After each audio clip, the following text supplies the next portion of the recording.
अस्सलाम वालेकुम नाज़रीन, एक नए व्लॉग के साथ आपकी खिदमत में हाजिर हैं। मेरे साथ मौजूद हैं ईसा नकवी साहब। ईसा नकवी साहब, आज सोशल मीडिया पर एक वीडियो बड़ी वायरल हो रही है। वफाकी वज़ीर हैं राना सनाउल्लाह साहब, उनकी वीडियो को मैं देख रहा था और ऐसे लग रहा है कि कुछ मूड स्विंग्स आ रहे हैं। आज इमरान खान साहब ने भी गुफ्तगू की है अडयाला जेल के अंदर, और उस अडयाला जेल में होने वाली गुफ्तगू को बहुत से लोग जोड़ रहे हैं मुस्तकबिल की सियासत से, और मंजरनामा तब्दील होने की भी बातें हो रही हैं। आपको क्या लगता है जो इमरान खान साहब की आज की गुफ्तगू है उसका किस कदर असर होगा, और ये जो मूड स्विंग्स हो रहे हैं हुकूमती साइड पे, क्या इसका उसके साथ कोई ताल्लुक तो नहीं है? देखें, वो शेर है कि बेखुदी बेसबब नहीं गालिब, कुछ तो है जिसकी पर्दादारी है। खान साहब ने जो गुफ्तगू की है ना, इस गुफ्तगू के 3 वर्शंस रिपोर्ट हुए हैं। ओके। और अपडेट हुई है बाद में। एक इनिशियल टिक्कर्स आए हैं, उन इनिशियल टिक्कर्स से जो सहाफ़ियों ने रिपोर्ट किए हैं अडयाला जेल से, उसमें से फिर कुछ टिक्कर्स के बारे में जो खान साहब की टीम वहाँ पर मौजूद थी उन्होंने कहा नहीं, ये वाली बात नहीं की गई। और फिर उसके बाद तीसरा वर्शन जो है वो अपडेट होता है हुकूमत की फेवरेट वेबसाइट जियो न्यूज़ के ऊपर। एक ही इवेंट की 2 खबरें लगती हैं। तो आपको पता है कि जब एक इवेंट की एक खबर लग जाती है उसमें कुछ नहीं होता और फिर अगली खबर लगती है उसमें मज़ीद कुछ होता है, तो ज़ाहिर है कि मतलब कुछ और होता है। लेकिन खान साहब की स्टेटमेंट पे आने से पहले ना ज़रा राना सनाउल्लाह साहब जो फरमा रहे हैं ना, उसका माखज़ ढूंढने की कोशिश करते हैं कि ये सौते कहाँ से फूट रहे हैं। राना सनाउल्लाह साहब जो गुफ्तगू फरमा रहे हैं, 41 सेकंड का क्लिप है, मैं सुनवा देता हूँ। और ये एडिटेड है। इसके दरमियान में राना सनाउल्लाह साहब ने मज़ीद कुछ गुफ्तगू भी की है। राना सनाउल्लाह साहब के बारे में जहन में रखिएगा, ये वो राना सनाउल्लाह हैं को 250 मुकदमात इनके वज़ीर दाखिला होते हुए इमरान खान पर कायम किए गए। ये वो राना सनाउल्लाह हैं जिन्होंने कहा था, मैं जानवर का नाम भी नहीं लेना चाहता, उससे तशबीह दी थी। राना सनाउल्लाह वो हैं जिन्होंने ये कहा था कि इमरान खान को मैं मछ जेल के मिर्ची वार्ड में भेजूँगा।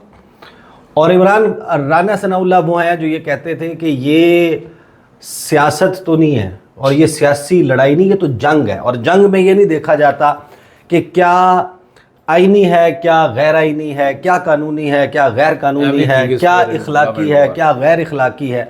फिर तो उसके हाथ जो हथियार आएगा वो हम पर चलाएगा, और जो हथियार हमारे पास होगा हम उस पर चलाएंगे।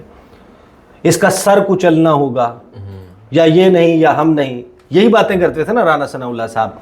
और राना सनाउल्लाह साहब की जमात के एक और वज़ीर अता तारड़ साहब 15 जुलाई को वो जलवा अफरोज़ हुए पाकिस्तान की तमाम मीडिया स्क्रीन्स पर, और उन्होंने कहा कि बस हुकूमत ने फ़ैसला कर लिया है, रियासत ने फ़ैसला कर लिया है कि इमरान खान और कौमी सलामती एक साथ नहीं चल सकते।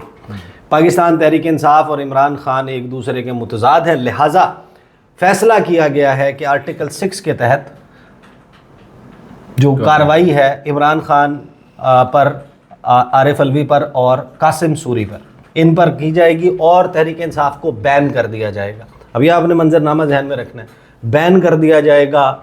तहरीक इंसाफ के ख़िलाफ़ रेफरेंस जाएगा सुप्रीम कोर्ट ऑफ पाकिस्तान। और राना सनाउल्लाह साहब पेरिस में कश्ती के झूले लेने के बाद लंदन में विराजमान है पाकिस्तान के हाई कमीशन में। डॉक्टर फैसल ने उनकी, हमारे हाई कमिश्नर ने बड़ी सेवा की होगी। तो राना सनाउल्लाह साहब वहाँ पर कुछ गुफ्तगू फरमाते हैं, उसका 41 सेकंड आप सुन लीजिए। इमरान खान साहब से भी ये गुजारिश करता हूँ, अपने सियासतदानों में वापस आए। इस कौम ने आपको सियासतदान बनाया है, इस कौम ने आपको एक सियासी जमात का सरबराह भी आप बने हुए हैं। आप जो है वो बरसे इक़्तिदार भी रहे हैं, 4.25 साल आप वज़ीर आज़म रहे हैं, आप असम्बली के मेंबर भी मुंतखब रहे हैं, असम्बली का हिस्सा रहे हैं। मैं आपका सियासी मुखालिफ ज़रूर हूँ, लेकिन बिल्कुल मैंने कभी आपको जो है वो दुश्मन नहीं समझा। वो आप शायद ऐसे ही समझ रहे हैं, लेकिन मैं आपको सिर्फ अपना सियासी मुखालिफ समझता हूँ। ये जनाब राना सनाउल्लाह साहब हैं। वो मैंने माजी आपको बता दिया, आप सियासतदान हैं, आप वज़ीर आज़म हैं, आप सियासतदानों में वापस आएँ, आप मुज़ाकरात करें, आपको कौम ने लीडर बनाया था, आप फलां, आप, ये आप क्या के बात कर रहे हैं। वो जो आज न्याजी का वर्ड यूज़ हुआ। अच्छा, हुआ क्या है, हुआ क्या है? 48 घंटे पिछले उसमें कुछ डेवलपमेंट्स हुई हैं। और उससे पहले आप 1 महीना पहले हसीना वाजिद को अपने जहन में रखें। जिस रऊनत के साथ, जिस फ़रौनियत के साथ वो ये कहती थी कि ये रज़ाकार हैं, इनको कुचल देंगे, आर्मी चीफ, अपना इदारे, अपने हर कोई साथ खड़ा है, जो ख़बरें आ रही हैं, I am not linking them, लेकिन जहन में रखें कि कभी ऐसी चीज़ें होती हैं कि जब पिंडली के गूदे से एक ठंडी लहर, सनसनाहट जो है वो आपके जिस्म में दाखिल होती है और आपके बालों को फाड़ के बाहर निकलती है। आप देखें जो हमारा एक इमीडिएट नहीं लेकिन एक क्लोज़ बाय नेबरिंग कंट्री है, वहाँ की सूरत हाल जो चीज़ें रिपोर्ट हुई हैं, हसीना वाजिद जो हैं उनको अमेरिका, बरतानिया ने इनकार कर दिया कि हम आपको जनाब सियासी पनाह नहीं दे सकते। वो गल्फ़ ममालिक में अपनी सियासी पनाह के ऊपर गौर कर रही हैं। फिर ख़बर आती है कि हसीना वाजिद जो है उनकी सगी भांजी बरतानिया में काबीना में मौजूद है, उसके बावजूद ये सब कुछ हो रहा है। फिर ख़बर ये आती है कि बांग्लादेश में सूरत हाल ये पैदा हो गई है कि इंडिया ने बांग्लादेश के साथ बॉर्डर करने वाले तमाम एरिया में कर्फ्यू नाफिज कर दिया, क्योंकि एक मैस एग्जडस, एक बड़े पैमाने पर लोगों का बांग्लादेश को छोड़कर भारत जाने की कोशिश करने का खदशा पैदा हो गया। तो उन्होंने कर्फ्यू के लोग भाग के इस तरफ आएंगे। ख़बर ये आती है कि वहाँ पर बांग्लादेश में एक होटल है, उसको नज़र आतिश कर दिया गया, क्योंकि वो जो अवामी लीग है उसके रहनुमा का था और उसमें बहुत से लोग जो है वो मारे गए। 29 अवामी लीग के रहनुमाओं के मारे जाने की ख़बर आई है। आप इस वक्त जो है वो भुस के ढेर पर बैठे हुए हैं और उस भुस के ऊपर पेट्रोल भी छिड़का हुआ है और साथ में चिंगारी है कि बस मंडला रही है। ये सूरत हाल है इस मुल्क की।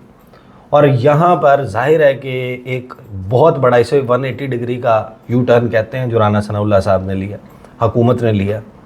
उन्होंने जिस किस्म का बयान और बयानिया हुकूमत ने रखा था गुज़श्ता कुछ अरसे में, और फिर जब आप राना सनाउल्लाह साहब की ये स्टेटमेंट देखते हैं तो आपको समझ आती है कि भाई इस वक्त सूरत हाल बिजली के बिलों से लेकर लोगों की जो इस वक्त एक वो नज़र आती है।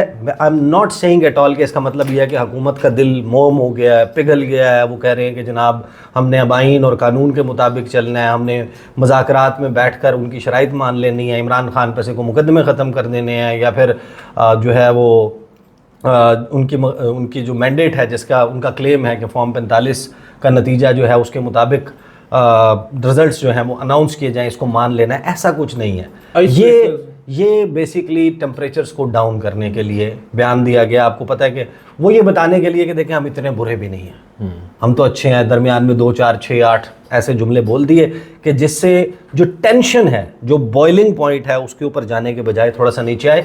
और ये एक आप इसे कह सकते हैं कि ये रास्त इक़दाम है, ये करने की ज़रूरत थी। अब आ जाए इमरान खान पे। देखिए इमरान खान ने जो स्टेटमेंट दिया ना, ये ओरिजिनल वो जो इनिशियली रिपोर्ट हुआ था जिससे कुछ थोड़ी सा इख्तलाफ पीटीआई के वहाँ पर मौजूद लोगों ने किया कि इसमें ये बात नहीं की गई। एक तो DGI-SPR के मुतल्लिक और एक वो जिसको हेडलाइन बनाया गया था। दूसरा फिर मैं आपको बताऊंगा कि उसका वर्शन क्या रिपोर्ट हुआ। But let me tell you at the outset कि एक बहुत बड़ी ओपनिंग क्रिएट हो गई है, एक बहुत बड़ी अपॉर्चुनिटी जो है वो क्रिएट हो गई है इस सारे मामले पर। इमरान खान ने क्या कहा सुन लें पहले। बानी पीटीआई की कमरा अदालत में सहाफ़ियों से गैर रस्मी गुफ्तगू। बानी पीटीआई ने सानह 9 मई पर मशरूत मुआफ़ी का ऐलान कर दिया। ISPR ने, इमरान खान कहते हैं कि ISPR ने कहा हम 9 मई पर माफ़ी नहीं देंगे तो हम भी माफ़ नहीं करेंगे, ये खान साहब ने कहा। फिर कहा कि जुल्म हमारे साथ हुआ, हमारे 10,000 लोगों को जेल में डाला गया, हमें इलेक्शन नहीं लड़ने दिया गया, हमारी पार्टी पर पाबंदी लगाई गई, हम सानह 9 मई के मुतासिरा हैं, हमें इंसाफ चाहिए। हमने चीफ जस्टिस से भी कहा इंसानी हकूक़ की खिलाफ वर्जी हुई है, हमारी 25 मई की पटिशन को नहीं सुना गया, मुझे रेंजर्स की जानिब से अगवा किया गया, सुप्रीम कोर्ट ने कहा यह गैर कानूनी है, मुझे और मेरे वकला को मारा गया, हमें घसीट कर ले गए। क्या ISPR की इज़्ज़त है और किसी की इज़्ज़त नहीं है? मेरे अगवा पर मुझसे माफ़ी मांगी जाए। CCTV फुटेज में PTI का एक भी कारकुन आया तो माफ़ी मांगूंगा। Now here is the opening, ठीक है, दैट्स नंबर 1, ओपनिंग नंबर 1 कि अगर PTI का एक भी कारकुन, यानी कि उनसे मुराद ये है कि उनका कोई तंजीमी ओहदेदार, कोई ऐसा शख्स जिसके पास कोई रिस्पॉन्सिबिलिटी थी, कोई MNA है, कोई MPA है, कि वो घुसा और उसने जलाओ घिराव किया, तोड़ फोड़ किया, या उसको लीड किया उस मैस को, उन मैसेज को। अब वो बाहर तो मौजूद थे, और उसमें भी जास्मीन राशिद की एक वीडियो में गुफ्तगू कुछ और है और एक में फिर वो वहाँ पर रुकती हुई भी नज़र आ रही हैं। ये तजाद मौजूद है। आगे साने नौमी में मेरा कोई कारकुन हुआ तो उसको पार्टी से निकाल दूंगा, CCTV फुटेज से हमारा जुर्म साबित हुआ तो माफ़ी मांगूंगा। अब ये जहन में रखें कि राना सनाउल्लाह समेत हुकूमत का हर शख्स 9 मई के बाद एक बात बार बार कह चुका है कि अनडिनाइबल, इररिफ्यूटेबल यानी कि नाकाबिल तरदीद शवाहिद मौजूद हैं, उसकी ऑडियोज़ मौजूद हैं, वीडियोज़ मौजूद हैं, इंस्ट्रक्शंस देते हुए मौजूद हैं और CCTV फुटेज ऑब्वियसली इन तमाम हसास इमारतों की होती है। तो अगर ये तो अपॉर्चुनिटी क्रिएट हो गई, आप कोड ऑफ लॉ में CCTV फुटेज से चेहरे दिखाएं उनके जो तहरीक इंसाफ के करता धरता हों और ज़ाहिर है कि उनके ओहदेदार हों कि वो अंदर मौजूद हैं। फिर कुछ ऐसे केसेस भी हैं कि हसान न्याजी जो हैं वो आपको पैंट उठाकर वो करते हुए नज़र आते हैं। फिर इन तमाम केसेस को एक साथ तो नहीं डील किया जा सकता ना, एक ही तरह से, एक ही लाठी से तो इन तमाम को नहीं आंका जा सकता। बट ये एक ओपनिंग है, एक अपॉर्चुनिटी है कि जिसमें आप हालात बेहतरी की तरफ ले जा सकते हैं। आगे खान साहब ने कहा आइन हमें इजाज़त देता है कि कंटोनमेंट बोर्ड और GHQ के सामने पुरअमन एहतजाज करें, ISPR अपने आमाल देखें। मुशर्रफ ने नवाज शरीफ, आसिफ जरदारी के केसेस दिखाए, उनको NRO 2 दिया गया। नवाज शरीफ और आसिफ जरदारी के 1100 अरब रुपए के केसेस माफ़ किए गए। 20 सीटों वाली जमात को धांधली ज़दा इलेक्शन से फिर हम पर मुसल्लत कर दिया गया। ये ISPR ख़ुद अपने अमाल से ख़ुद को जलील कर रही है, ये कौमी इदारा है और उसकी हिफाजत हमारी ज़िम्मेदारी है। ISPR के अमाल से आवाम उनके ख़िलाफ़ हो चुकी है, आवाम एक तरफ है और ये दूसरी तरफ खड़े हैं। ये वो जुमला है, आवाम ख़िलाफ़ हो चुकी है, जिससे PTI के लोगों ने डिनाई किया कि ये बात खान साहब ने नहीं की। फिर सवाबी जलसे ने साबित कर दिया कि अवाम क्या चाहती है, फ़ौज बात नहीं करना चाहती तो ना करे, हम भी बात नहीं करेंगे। हम फॉर्म 47 वाली हुकूमत से किसी सूरत बात नहीं करेंगे। माफ़ी वो मांगता है जिसकी गलती है, हमने कोई गलती नहीं की। मेरा नाम नवाज शरीफ, आसिफ जरदारी और शहबाज शरीफ के नाम के साथ ECL में डाला जाए। उन्होंने हेलीकॉप्टर्स की बात की कि ग्राउंड कर दिया जाए क्योंकि ये फ़रार हो जाएंगे, इस किस्म की बात की। बांग्लादेश के हालात के बाद मुल्क में कुछ बुरा होने जा रहा है, ये वो जुमला है जिससे अगेन PTI ये कह रही है कि ये जुमला नहीं कहा गया, लेकिन ये जुमला इनिशियल टिकर्स में रिपोर्ट हुआ है। मोहसिन नकवी की अहलिया का नाम भी ECL में डाला जाए, उसकी 500 मिलियन की प्रॉपर्टी मुल्क से बाहर है। ये गुफ्तगू है जो इमरान खान साहब ने की। अब सवाल देखें, एक तो ओपनिंग क्रिएट हुई है, दूसरा Jio TV के ऊपर जो उनकी वेबसाइट है उसमें पहली खबर मुख्तलिफ लगी और फिर मुल्क में कुछ बड़ा होने वाला है, कोई बात नहीं करना चाहता तो मैं भी नहीं करूँगा, इमरान खान, और यहाँ पर वो बांग्लादेश वाली बात है उसको हाईलाइट करके इस खबर में अपडेटेड एक वर्शन जो है वो उसी खबर का एक फॉलोअप में चलाया गया। मैं हैरान हूँ कि जियो वालों ने इमरान खान की ये तस्वीर लगाई है। हाँ, ये वाली तस्वीर लगाई है और इसमें 2 वर्शंस जो हैं वो जारी किए गए। अब ज़रा आप ठंडे दिल से सोच लें, देखिए 9 मई के हवाले से खैर हम मुख्तलिफ मौके पे इसके ऊपर बात कर चुके हैं, बट टू दी एक्सटेंट इस मामले पर कि क्या 9 मई ही वाहिद वो चीज़ है जो तहरीक इंसाफ के ख़िलाफ़ रियासत का या हुकूमत का मुकदमा है इस वक्त एक 9 मई से पहले क्या था? बिल्कुल आपकी बात बिल्कुल दुरुस्त है, क्योंकि 9 मई पर तो शुरू हुआ, 9 मई को ही इमरान खान देखिए 9 मई के बाद तो आपने कहा ये भी कर दें, ये भी कर दें, ये भी कर दें, तो उससे पहले इलेक्शंस क्यों नहीं हो रहे थे? उससे पहले बाकी चीज़ें क्यों नहीं हो रही थी? उससे पहले तो मकसद यही था ना, जिस तरह 2017 में हम देख रहे थे कि एक और सियासी जमात थी जिसको दीवार से लगाना मकसद था, और अब की बार वो जमात जो है वो पाकिस्तान तहरीक इंसाफ है। शायद जिस मकसद के लिए दीगर सियासी जमातों को लाया गया है वो मकसद इनसे हासिल नहीं हो सकता और वो अब नहीं चाहते, और शायद इनकी एक मकबूलियत है जो हजम भी नहीं हो रही। और उसको देखें जब आप अपनी इतनी बड़ी पोजीशन लेने के बाद के सियासी जमात को नेस्तो नाबूद कर देंगे, इसको सफ़े हस्ती से मिटा देंगे, इसका नाम ख़त्म हो जाएगा, आप जनाब जो आपने किया यानी कि पार्टी सिंबल आपने ले लिया, कागजात नामजदगी छीनने के वाक़यात हुए, प्रपोज़र सेकेंडर्स को उठाने के वाक़यात हुए, तजवीज़ कुनिंदा तायद कुनिंदा की हिफाजत ऐसे की जा रही थी जैसे कोई तिजोरी में पड़ा हुआ ख़जाना हो, वहाँ पर जो सारी सूरत हाल थी, ये जब सब कुछ किया जा रहा था, चीज़ें गेम चेंजर बुनियादी तौर पर वो 8 फरवरी था। जो इलेक्शन है जिस तरीके का हुआ, जिस तरीके से लोग निकले, एक फीलिंग, एक थॉट जो है वो, ये कैसे मुमकिन है कि पाकिस्तान में बैठे हुए किसी शख्स के जहन में ये बात ना आती हो, वो किसी भी पोजीशन पर बैठा हुआ है कि इसको फिक्स करने की ज़रूरत है। हैरानकुन तौर पर 6 माह लगे हैं ये रियलाइज़ करने को कि 8 फरवरी के बाद जो है ना तब्दीली आएगी। अब दूसरी मैं एक बात यहाँ पर ज़रूर कहना चाहूँगा कि ये जो आज इमरान खान साहब ने गुफ्तगू की है और जो वो 9 मई के ऊपर बात कर रहे हैं, जो कमीशन की बात है, इमरान खान साहब ने एक दरख्वास्त सुप्रीम कोर्ट में भी दायर कर रखी है, और आज जो राना सनाउल्लाह साहब की टोन है, जिस लहजे में वो बात कर रहे हैं और आपका वो लफ्ज़ बार बार इस्तेमाल कर रहे हैं, उससे मुझे ये नज़र आ रहा है कि शायद ये सोचा जा रहा है कि 9 मई के मामले पर वंस एंड फॉर ऑल कोई कमीशन अब शायद बन जाएगा जल्द ही, और इस पूरे फस से मैस से निकलने का अब यही एक वाहिद रास्ता होगा कि आप कुछ लोगों की जिम्मेदारी का तयन करेंगे और फिर इमरान खान साहब की मुल्की सियासत में वापस। अच्छा, मैं आपको एक बात बताऊँ, I do not see that coming. मुझे नहीं लगता कि इसमें कभी भी ब्लैक एंड वाइट में आपको कसूरवार किसी को करार दिया जाएगा। ये अब बयानिया है, एक बंदा है जिसने इस बयानिया पे यकीन करना है, एक है जिसने इस पे यकीन नहीं, लेकिन इस मैस से निकलने के लिए आपने कुछ चीज़ तो सामने रखनी है ना, कुछ जवाब तो आपके पास होना चाहिए कि क्यों कर इमरान खान साहब जेल से बाहर आते हैं। रास्ते निकल आते हैं जब तब्दील करना होता है। फिलहाल तब्दीली पाकिस्तान में तो खैर जैसे जेल में जाते हैं ऐसे बाहर, फिलहाल तब्दीली नहीं नज़र आती। इस वक्त जो आपको डेवलपमेंट्स होती हुई नज़र आती हैं, बेसिकली उसकी बुनियादी वजह मेरी अंडरस्टैंडिंग में यही है कि ऐवाने इक़्तिदार लर्ज़ा बरंदाम है। जो लर्ज़ा है इस वक्त वो अपने पड़ोसी की तरफ देखकर है।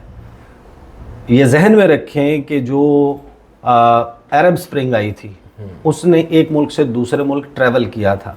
अभी जिस बंदे को, डॉक्टर यूनुस को, अबूरी हुकूमत का सरबराह बांग्लादेश में मुकर्रर किया है, वो जो है वो नोबेल लॉरिएट है। He understands the dynamics in reason.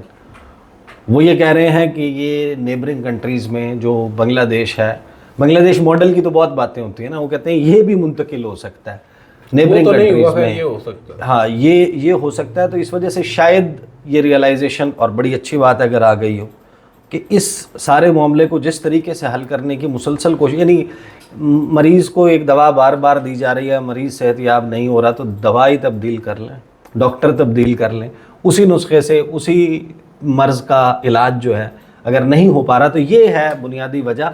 लेकिन ये ओपनिंग, इस ओपनिंग से फ़ायदा उठाया जाता है या नहीं, मूड स्विंग दोबारा से वो सर कुचलने की तरफ चला जाता है, या आप सियासतदान हैं, आप सियासतदानों में वापस आएँ, इसके ऊपर आ जाता है। मुज़ाकरात के हाई चांसेस इस वक्त मुझे लगता है कि क्रिएट हो सकते हैं। बिल्कुल हो सकते हैं। बहरहाल बहुत बहुत शुक्रिया ईसा नकवी साहब। नाज़रीन, आपने सुना और बड़ा राइटली जो चीज़ें कनेक्ट की हैं ईसा नकवी साहब ने इस व्लॉग में, बिलखसूस जो इमरान खान साहब की आज की स्टेटमेंट है, गो कि उसको बाद अज़ा अमेंड भी किया गया है फॉर सर्टेन रीजंस। उसको अगर वो चंद बातें निकाल कर भी देखें तो बड़ी हौसला अफजा है मेरे ख्याल से। और जो राना सनाउल्लाह साहब, उनको आप इतना हल्के भी नहीं ले सकते। एक तो वो वफाकी वजीर हैं, दूसरा वो शहबाज शरीफ तो छोड़े, नवाज शरीफ साहब के बहुत करीब जाने और माने जाते हैं। तो उनकी जानिब से इस तरह का बयान आना इन इटसेल्फ एक बहुत बड़ी स्टेटमेंट है। देखना होगा कि आइंदा आने वाले दिनों में मजीद क्या कुछ होता है। आज की इस वीडियो से इतना ही। मुझे ईसा नकवी साहब को इजाज़त दीजिए। अल्लाह हाफ़िज़।